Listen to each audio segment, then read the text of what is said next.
فلسطین کو ظلم و جور کا تختہ مشق بنا کر کے یہودی ظالموں اور غاصبوں نے جس انداز سے مسلمانوں کو اپنا نشانہ بنایا ہے، معصوم بچوں کا خون بہایا ہے، ان کے قتل و غارت گری کے واقعات سامنے آتے رہے ہیں، اسکولوں پر بمباری کر کے معصوم بچوں کو تباہ کیا گیا ہے، گھروں پر بمباری کر کے سکون اور اطمینان اور امن و سلامتی کے ساتھ زندگی گزارنے والے معصوموں کو نقصان پہنچانے کی کوششیں کی گئی ہیں۔ یہ تاریخ اتنی سیاہ تاریخ ہے کہ آنے والے وقت میں کوئی بھی مؤرخ اس کو بھلا نہیں سکتا۔ اللہ رب العالمین نے ان کو چھوٹ دے رکھی ہے، ان کو آزادی دے رکھی ہے، کیونکہ ہمارا عمل رب کائنات کی مرضی کے مطابق نہیں ہے۔ ہمیں رب کائنات کی جانب رجوع کرنے، اللہ رب العالمین کی توحید پر قائم رہنے، اللہ رب العالمین سے توبہ و استغفار کرنے اور اپنے اعمال پر نظر ثانی کرنے پر تدبر کرنا چاہیے، تاکہ رب کائنات کی مدد، اس کی نصرت اور اس نے جو کچھ وعدہ فرمایا ہے وہ چیزیں واقع ہو سکیں۔ ہماری ذمہ داری ہے کہ ہم ان باتوں پر غور و تدبر کریں۔ مسجد اقصی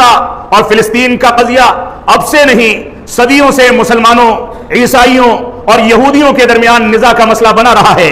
اللہ رب العالمین نے ہم کو اس بات کا حکم دیا ہے کہ ہم دین کو گہرائی کے ساتھ سمجھیں، دین کی مدد کریں، دین کی نصرت کو لازم پکڑیں، تو اس کے نتیجے میں رب کائنات ہماری مدد فرمائے گا، ہمارے قدموں کو جما دے گا، ہم کو ثابت قدمی عطا فرمائے گا۔ ہمارے لیے اس دور میں ظلم و جور کا شکار کرنے اور جن چیزوں کا ہم کو تختہ مشق بنایا گیا ہے، ان چیزوں کا سامنا کرنے کے بعد اللہ رب العالمین کی مدد کو حاصل کرنے کے لیے بحیثیت مسلمان ہمارے لیے ایک ہی حل اور ایک ہی علاج بتایا گیا ہے کہ ہم صبر و تحمل سے کام لے کر کے دین کی طرف رجوع کریں۔ لا تحسبن اللہ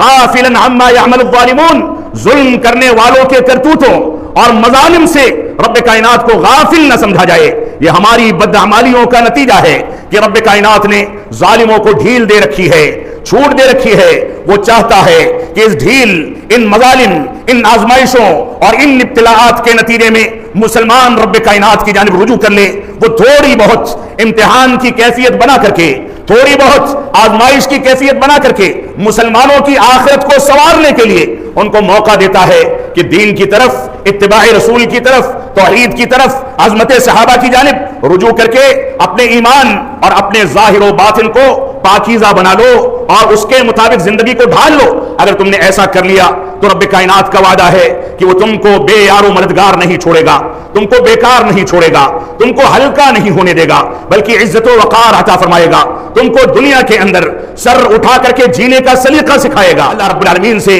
قربت اختیار کر لو، اس کو اپنا ولی بنا لو، اپنا دوست بنا لو، اور اس کے بعد اس کی ولایت، اس کی دوستی جس کو حاصل ہو جائے، ان سے عداوت کرنے والوں کے خلاف رب کائنات نے اعلان جنگ کر رکھا ہے۔ تم دین کی طرف رجوع کر کے تو دیکھو، رب کائنات کے معجزات اور اس کی قدرات کے الگ الگ مناظر اسی دنیا میں بھی نازل ہو سکتے ہیں۔ اس نے ماضی میں عاد و ثمود کو، فرعون کو، شداد کو، حامان کو، ماضی میں سرکشی کرنے والوں کو، بڑی بڑی طاقتوں کو، بڑے دعوے کرنے والوں کو جس طریقے سے تیز و تند ہواؤں کے ذریعے، زلزلوں کے ذریعے، طوفان کے ذریعے، سیلاب کے ذریعے، سونامی کے ذریعے، تیز آواز کے ذریعے جیسے تباہ و برباد کر دیا، وہ رب کائنات آج بھی ان چیزوں پر قدرت رکھتا ہے۔ وہ رب کائنات جانتا ہے کہ جب اس کے گھر کی جانب مشرکین مکہ نے یا ابرہہ نے غلط انگلی اٹھائی، اس پر ظلم و جوہر کرنا چاہا، اس کو ڈھانا چاہا، اس نے چھوٹے چھوٹے پرندوں کے ذریعے جو چونچ میں اور پنجوں میں چھوٹے چھوٹے کنکر دبا کر کے لاتے تھے، اور ابرہہ جو لشکر، ہاتھیوں کا لشکر لے کر کے